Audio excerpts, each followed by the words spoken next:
So I'm going to do a brief thing just about the requirements to be a service hub and kind of some places that DPLAs go in. Kelsey's alluded to some of that already. So their basic requirements for being a service hub are that you have to have at least 50,000 metadata records aggregated in one feed in one data format.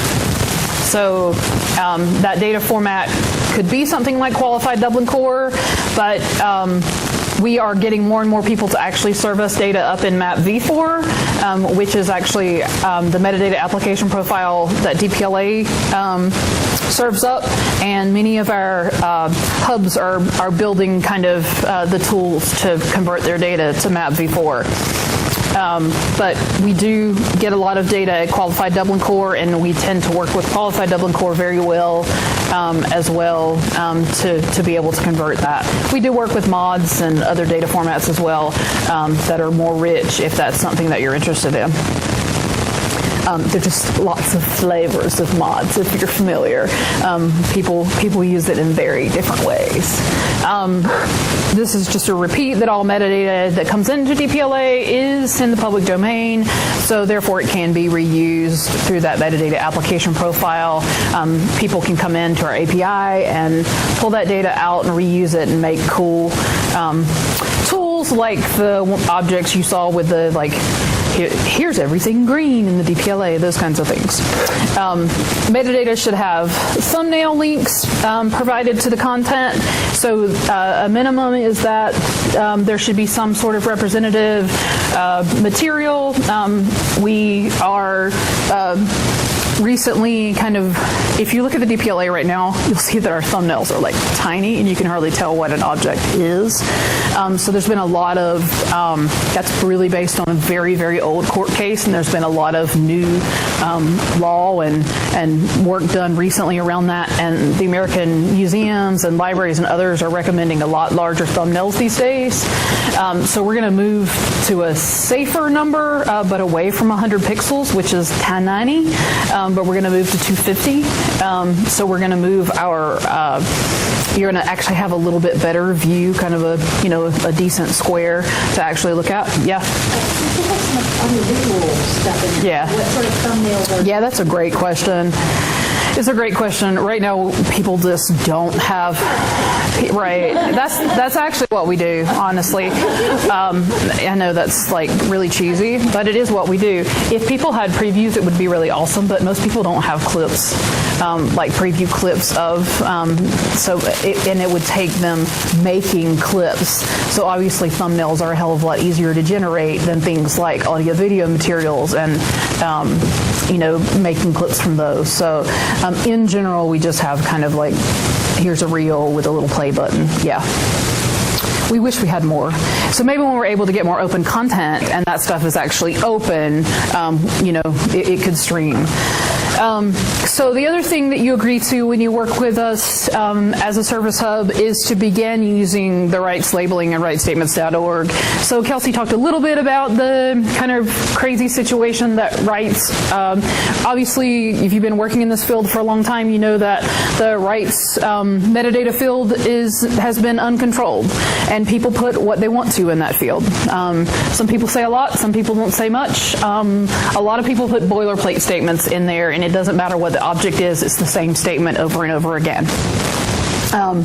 So rightstatements.org helps users understand what they can and cannot do with an object when they actually find it at the item level. So there are 12 standardized statements. We'll use those statements in conjunction with a Creative Commons license. So if you have stuff that's Creative Commons license, it would stay Creative Commons license. If you don't have things that are Creative Commons license, which of course a rights holder is the only one that can actually assign a Creative Commons license. If the rights holder has not assigned a Creative Commons license to an object, then you would actually use one of these statements to describe the status of the rights. There are some fudgy statements because working in special collections materials, we often have to be fudgy.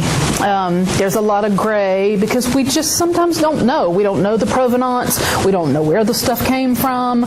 We can make some guesses looking at it about how old it is. So there are like some fudgy statements that allow you to say, say, we think this. Rights are unknown is one. Or we think this is out of copyright to the best of our knowledge, but we're not able to say public domain because we can't make that determination 100%. So there are a good amount of fudgy statements in there that allow us to really say what we think. We agree to help you at DPLA. We'll work with you to seek funding to cover local rights implementation training. That's something that I'm actually working on right now, is to try to get some rights training funded that we can move around the country. So Greg Cram, the lawyer in New York Public Library, Melissa Levine from Hadi Trust, and Dave Hansen, who's now at Duke, who was at Chapel Hill, they've all been working with me to do these trainings. We've done several throughout the country, and we're trying to do more and move them around so we get people to understand how to actually use rightstatements.org. We'll bring like some really practical examples, like crazy stuff you would have in your special collections, and go through a process as to how you would determine the rights and what statements you could pick. And when I say statements, I do mean S, because sometimes it's not just one that works. So it might be based on the risk analysis of your institution. You may be more conservative, or you may be more liberal. So it really depends on your bringing in all those factors. But there's statements there to cover every scenario. And they are URIs, and they're RDF, they're linked data. So what's awesome about it is that when we get people using these, we will be able to actually search and pull in, and we could like create a registry of public domain stuff if you wanted to. So like, here's everything that's identified as being in public domain. So there's a lot of power in using rightstatements.org labels.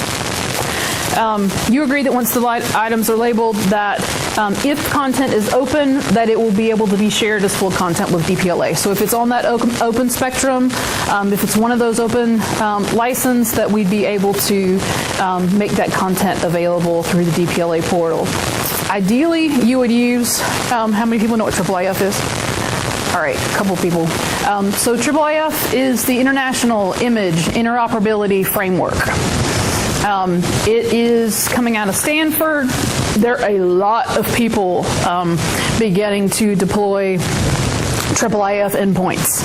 Basically, it's a way to share images, but the images stay with you. So you run a AAAF endpoint.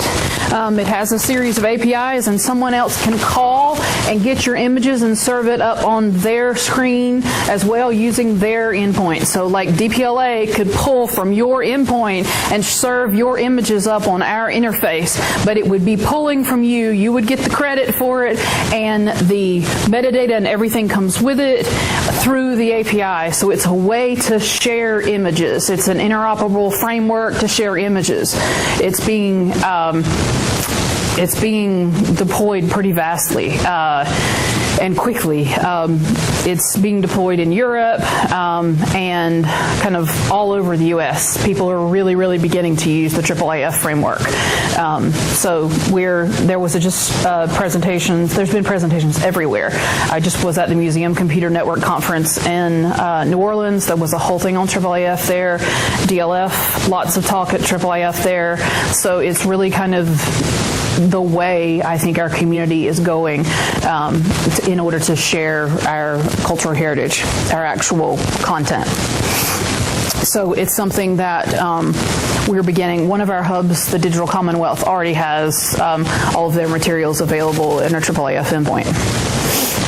So we're about to also roll out a membership model. This will be of interest to you all. The fees will be fairly small per hub, but it will allow us to cover some of our costs that aren't going to come from outside grants. So right now, DPLA, people ask me this all the time, how are you guys funded?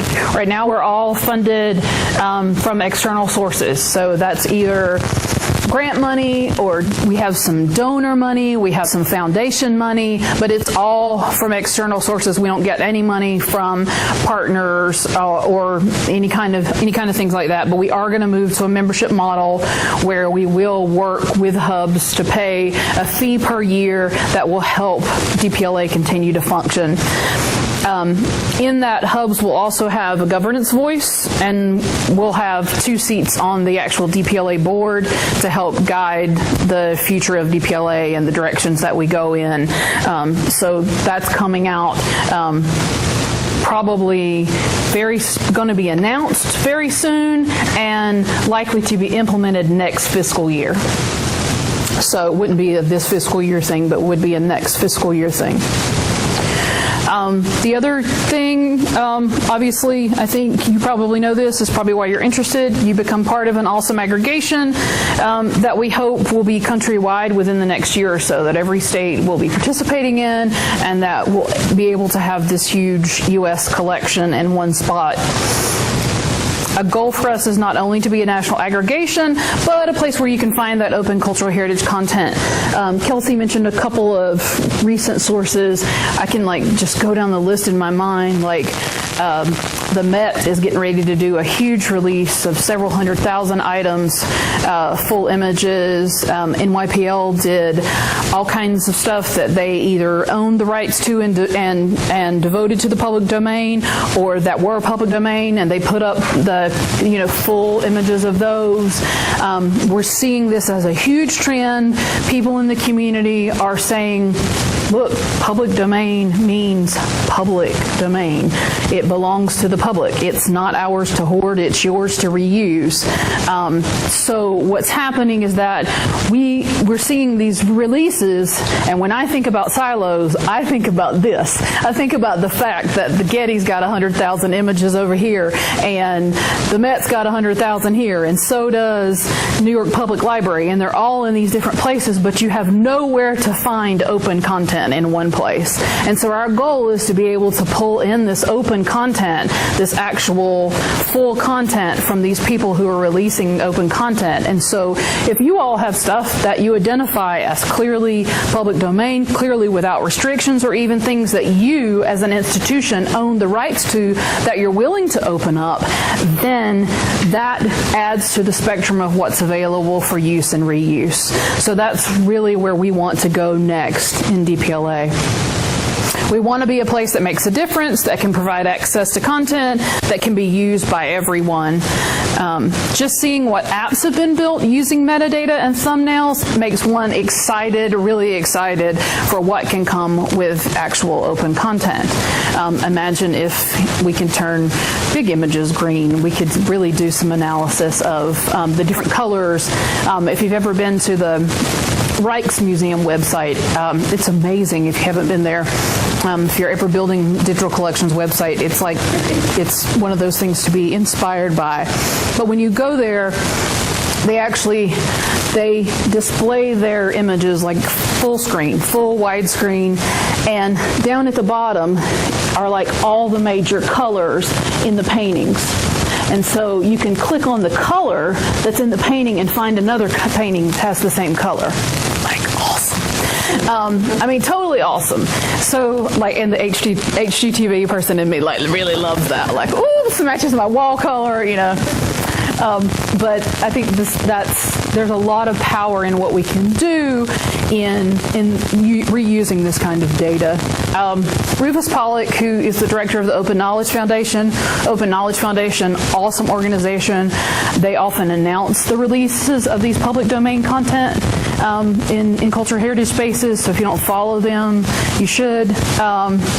But he says the best thing to do with your data will be thought of by someone else. And I 100% agree with that philosophy.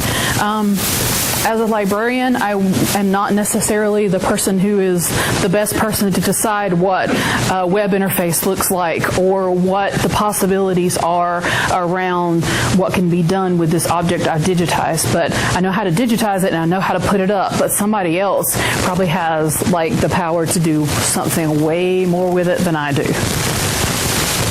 So here's a great example of that I hope will give you a chuckle. So this is an original public domain image, and this was thought of by someone else. There she goes. Me would have never thought of that, but there she's gone. So you never know what people will do. We just ran a contest called GIF It Up, and it's just for people to take public domain images and do things with them.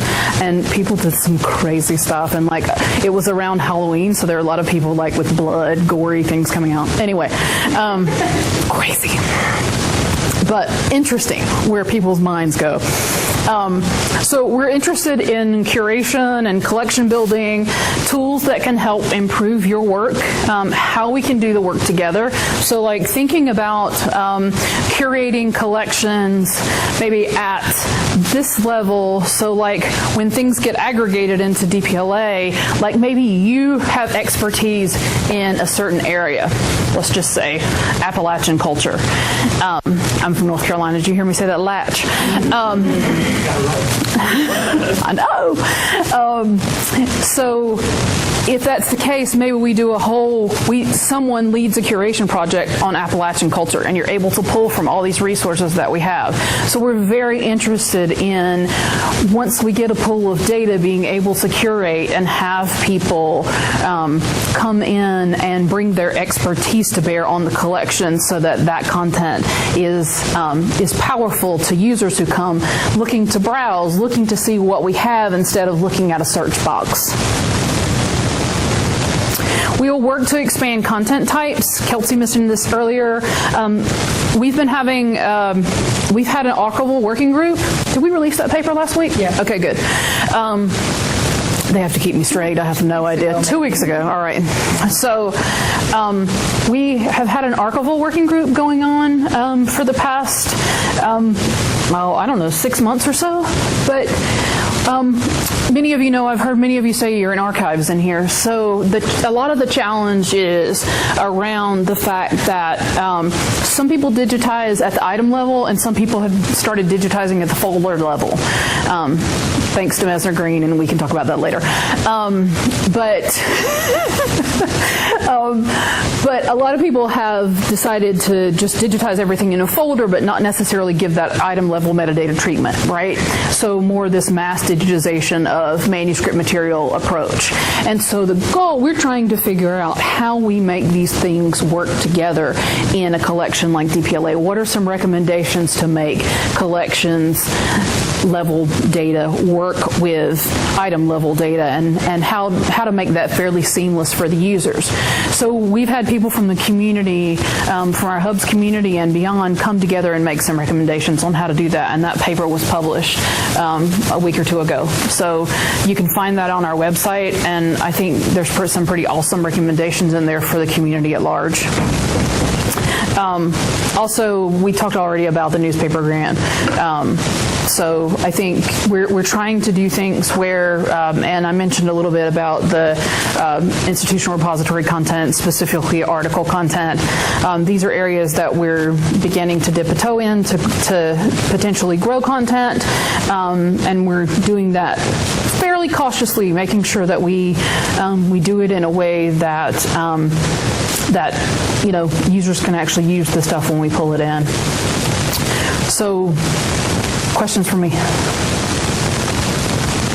I know that was fast. Good? All right. Yeah. I needed time to think. That's okay. I can give you time to think. So the issue of pulling together 50,000 records in one feed in one data format, can we provide any support for all the contributing members to figure that out, or is the service hub have to define that and figure that out? The service hub typically does that work, but the other service hubs provide a lot of knowledge to new service hubs. So depending on what platform you picked, for example, when I get into the hub models thing next, you'll be able to see like some people choose different kinds of technology, and based on the technology that you choose, there will be other people using that who can recommend, hey, this is what we do and this is how we do it, and like University of North Carolina and the Empire State Digital Network are two great examples of hubs that use a product called Repox. And Repox is an aggregator, and you basically just point it at feeds and it pulls the data in. And it uses XSLT to manipulate the feeds. And so they have written a lot and done a lot of work on Repox. So North Carolina and ESDN helps almost every hub we have that ends up running Repox. They basically help them get off the ground. So our hub in Missouri, they have, I think, maybe only 8 partners. They're a fairly small hub. And the Missouri State History Museum runs Repox there. One-man shop. And I think he said, it took him 60 hours to get the whole thing up and going. So there's a lot of support among the hubs to help get that going. We do support you once you get your feed up about your data. We'll go back and forth with you on, this is where we see issues in your data. This might need to be done here. And we do a lot of back and forth with you. We iterate with you to make sure that you get the data feed is coming in one stream, and the data formats are all the same. So we do a lot of that kind of back and forth with you, and then we do a portal testing for you to see your data before it goes live and that kind of work. And so for the service hub, what are the job descriptions of the people that you are working back and forth? So let me get into the service hub model thing. That's really where I really kind of get into this stuff. More is in the next presentation. Where are we schedule-wise? I have this going until noon and lunch. Okay, how other serves are, okay. All right, I'm about to bust in then. Let's go. Y'all get ready for a ride. Okay, West Virginia models. Let's do it. Okay, so content hubs, service hubs, content hubs being the yellow dot, service hubs, I like to call that orange. Some people call that red. That's okay. Over here it looks very pink. Okay, pink is great, as long as it's not red. So we're going to focus on the service hub model. Okay, so basically this top slide says once you get your application approved, then we'll do an introductory webinar with you. And at that same time, we'll sign some paperwork, we'll sign an agreement, and you'll fill out a form that basically we call the ingest information form. It tells us about your metadata, it tells us about your data feed, where it's coming from, all of that stuff. It tells us who your technical contact is, who we can call if it's not working, all that stuff. Then we'll do an initial metadata review. And then we'll go in and we'll do a one-on-one consultation with you after we do that metadata review. And then there'll be metadata updates depending on the outcome of that review. We write scripts that ingest the data and moves that into a quality control environment for us. We perform quality control on the data, and then you're going to review that data, and then we'll approve that metadata. And again, that's an iterative process depending on what you see, what we see, those kinds of things.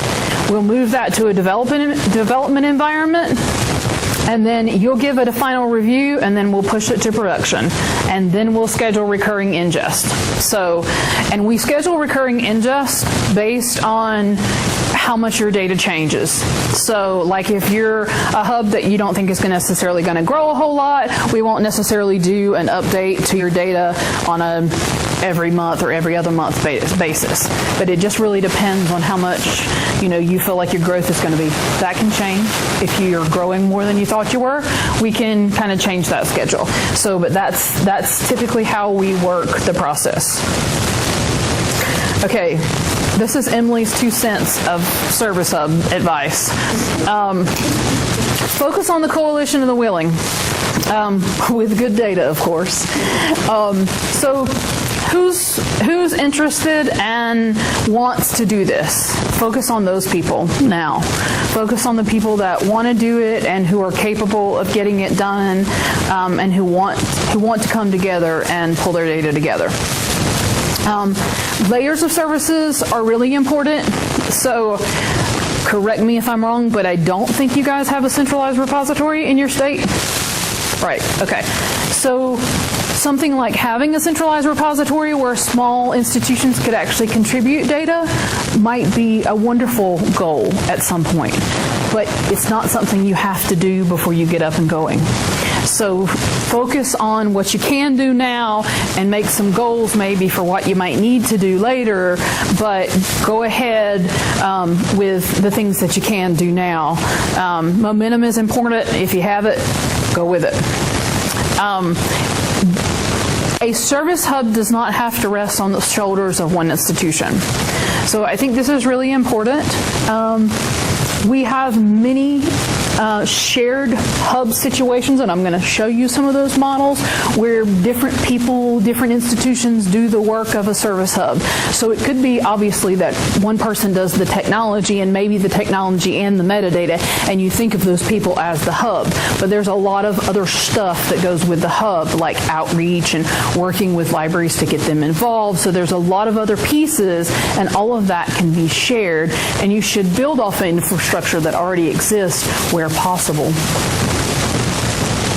So we'll talk a little bit about a few models, and I'll talk about staffing as I talk about these models. And then if you have more questions about staffing, I'll answer them as best as I can. So the South Carolina Digital Library is a shared model. You can see the different players here.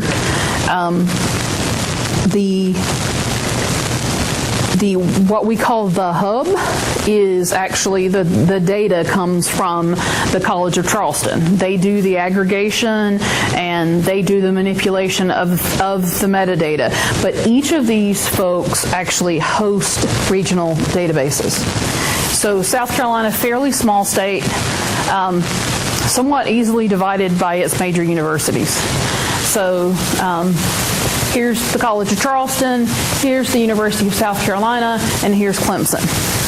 So each of them actually works within their region to help people get their content online. So they decided to just focus on their region. They're used to kind of doing that, working within their regions.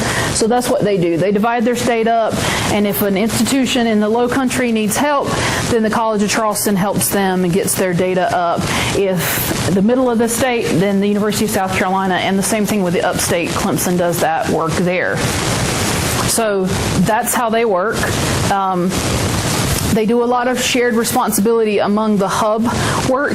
So the University of South Carolina kind of is like the program coordinator. They work when people say, I need some help. They submit a web form. They run the website for the South Carolina Memory Project. They say, I need some help. And then they kind of administer that. They send that out to the appropriate hubs within the state to have them properly processed. They do a lot of community engagement work. Clemson has done a lot of grant administration, so when they have gotten funding, Clemson has been the body that has taken responsibility for the grants and spread that out as they needed, and they also do regionally hosted work. South Carolina has no devoted full-time people, so I'll just throw that out. This is very typical among our hubs. It's a labor of love, I like to say.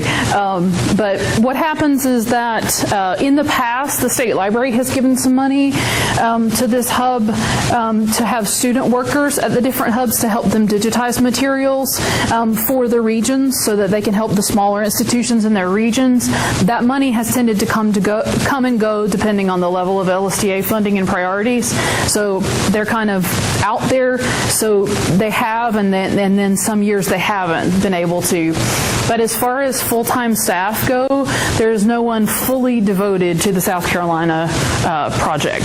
It is the head of the digital collections at the College of Charleston, the same at the University of South Carolina, and the same at Clemson. They all kind of work together and view this as just kind of an extension of their job, and they view it as a way to expose the work they already do, right? So they're digitizing these collections, they're putting them up online, so it's a way for them to get the collections out there and get them noticed. They've also been able to receive some fairly large grant funding as a result of participation. So they've been able to, I think, benefit from that in that way.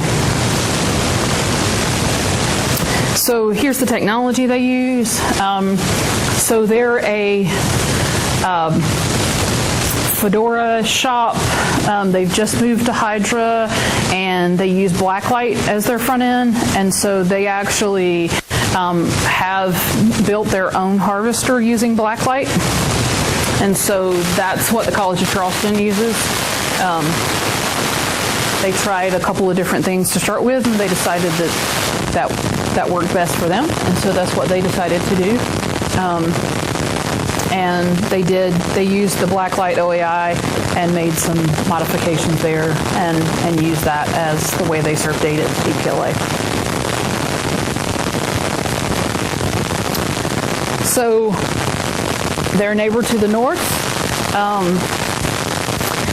runs an interesting hub. Kelsey showed you a picture, a screenshot of North Carolina. They have over 200 partners. So there's a big history in North Carolina of working with cultural heritage institutions to digitize collections. Besides California, I'd venture to say that the state library here is probably given more money for digital library projects than any other in the country. There's been a robust re-granting program for a really long time, and so people they started setting standards early on that everybody followed in the community, and then they had these grant guidelines and everybody followed them, and so a lot of people in the state have been doing digitization at that level for a really long time and have had funding to do it for a long time. And so there's a history here which doesn't always exist in other states. But so the University of North Carolina hosts the hub here. They do that financially in conjunction with the state library. So we're actually seeing this as a model a lot. So the new Ohio hub is being funded by the state library as well.